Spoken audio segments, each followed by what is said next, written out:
Ngrihen dhe përforcojnë dyshime në çështjen e vrasjes së Çari Kërr, pasi raporti balistik i ekspertëve të ATF-s ka zbuluar detaje të rëndësishme mbi provat kryesore të krimit dhe lidhjen e tyre me dyshuarin Tyler Robinson. Në të kundërt, një element tjetër kyçettimit gëzhoja e gjetur në vendin e ngjarjes është identifikuar me saktësi si e shkrepur nga arma e sekuestruar. Ky fakt konsiderohet një provë e fortë balistike që lidh drejt për drejt pushkën me krimin. Për më tepër, hetimet kanë zbuluar dhe prova biologjike të rëndësishme. Sipas prokurorisë, ADN e Robinsonit është gjetur në armën e krimit, në materialin batanie me cilin ishte mbështjellë, si dhe në 3 nga 4 plumbat që ndodheshin brenda saj. Këto element forcojnë ndjeshëm lidhjen e dyshuarit me armën dhe skenën e krimit.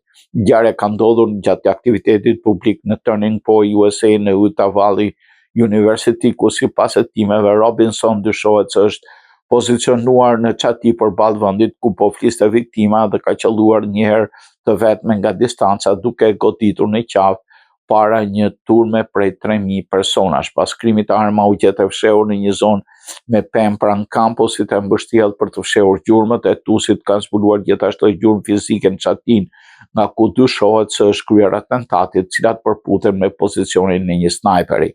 Ekspertët e fushës theksojnë se mungesa e një përputhje të plotë të predhës nuk përbën një çarje vendimtare në çështje, pasi prova balistike rreth qëndrojnë të vetme. Në këtë rast, kombinimi i gëzhojës së identifikuar, ADN-s dhe rrethanave të tjera mbështesin fort akuzën e prokurorisë.